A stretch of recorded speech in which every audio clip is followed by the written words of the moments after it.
August 12, 2025. What started as a routine refueling stop for a Russian convoy ended in a catastrophe that lit up the skies of Luhansk. Within minutes, a stockpile of over 50 tons of ammunition was turned into a raging inferno, a quatburn visible from more than 12 miles away. This was just another raid. It was the moment the so-called Urier Line A Kakra became the front line. At 10 a.m. sharp, from a makeshift launch site near Svatov on the outskirts of Starobilsk, Ukraine TM's 14th Tactical UAV Regiment prepared for one of its most devastating strikes yet. Two first-person view suicide drones sat ready, final checks complete. Just 15 minutes earlier, a modified DJI Mavic 3 had already been launched into the sky. Acting as a silent scout, it scanned the battlefield with infrared eyes, streaming live footage to the command post. Its mission? To guide the two kamikaze drones straight into the heart of the Russian convoy. The target was clear. 5 massive Ural trucks, each loaded with artillery shells and rockets. Together, they carried enough firepower to unleash hell on Ukrainian supply routes, river crossings, and even field hospitals. If these trucks made it to their destination, Akom, an improvised hub along the Idar River, Russian artillery firepower would surge to dangerous new levels. Ukraine wasn't going to let that happen. For days, intelligence operatives had been tracking the convoy. They noted refueling patterns, crew routines, and vulnerabilities. The trucks always paused for inspections outside Starobilsk, a spot beyond the protective umbrella of Russian air defenses. No radars, no jamming units, no missile batteries, just an open target waiting to be struck. At just over 9 miles out, the Mavic Scout sent encrypted video back to the field post. On screen, the engines of the 5 trucks glowed like bright heat signatures. A perfect cluster. A single strike here wouldn't just disable a vehicle. It could trigger a deadly chain reaction that would consume the entire convoy in less than a minute. The order was clear. Launch. The 2 FPV drones shot into the sky, hugging the terrain at just 35 to 50 feet to stay under radar detection. Flying at around 80 miles per hour, they were fast, but not uncontrollably so. Every adjustment was deliberate. At 2 miles out, their onboard cameras locked eyes on the trucks. 5 hulking silhouettes parked in a neat line, soldiers casually milling about. No guards, no defenses. Exactly as intelligence predicted. Each drone carried a warhead designed for far tougher targets. PG-7VL-shaped charges capable of piercing tank armor. Against thin-skinned transport trucks, the effect would be catastrophic. The plan was surgical.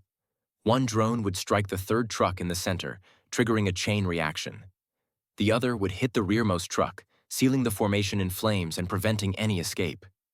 At 10:30 a.m., the first drone began its final dive. Dropping to just 16 feet above the ground, it surged forward at nearly 90 miles per hour, locked onto truck number 3. In the operator TM's headset, the countdown ticked away, then impact. A flash, a deafening roar, and the shaped charge ripped through steel as if it were paper. Inside the truck, ammunition began to cook off. In seconds, the cargo bay became a furnace. The flames jumped to the trucks ahead and behind, turning the center of the convoy into a wall of fire. Panic set in among Russian soldiers. Some fired wildly at the sky, hoping to bring down the second drone. Others tried to scramble the trucks to safety. But it was too late. The fire from Truck 3 cut off any escape path. Then came the second strike. UAV-2 swooped in from behind, zeroing in on the 5th and final truck. At 75 miles per hour, it pierced straight into the cargo bay. Another thunderous explosion erupted. Now, twin pillars of fire engulfed the convoy, trapping everything between them. The chain reaction was unstoppable. Truck after truck detonated in violent succession. The pressure from each blast tore apart steel shells, hurled shrapnel hundreds of feet, and sent shockwaves rolling across the battlefield. Temperatures soared beyond 6,000 degrees Fahrenheit. Black smoke towered into the sky. From more than 12 miles away, civilians could see the rising firestorm. In less than 3 minutes, all 5 trucks were destroyed. At least 4 detonated completely, reduced to twisted wreckage. Secondary explosions continued for minutes as rockets and shells ignited one after another. The Mavic Scout confirmed from above.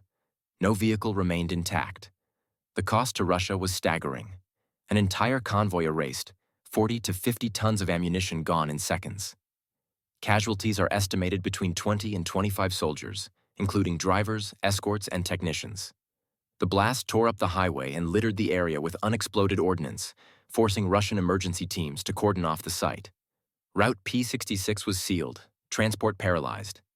But beyond the physical destruction, the psychological impact was even greater. This was in a TMT, just about 5 trucks. This strike severed a vital supply artery connecting Starobilsk to Kupianska, the lifeline for Russian artillery in northern Luhansk. What should have been 2 weeks Aros TM worth of ammunition for an artillery regiment was wiped out overnight. For the Russian military, the consequences were immediate. Convoys could no longer move in large, efficient groups. They would have to split into smaller units with heavier escorts, raising costs, slowing deliveries, and stretching defenses thin. Every road, once considered safe, was now a potential kill zone. For Ukraine, the strike was a textbook execution of its strategy. Low-cost drones delivering high-impact results.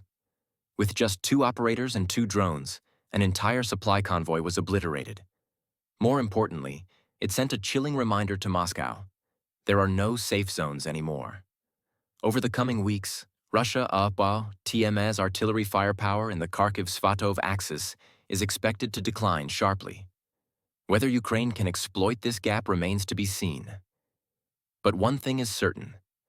On August 12th, in the skies above Starobilsk, Ukraine proved once again that the balance of this war is not decided by size, but by precision.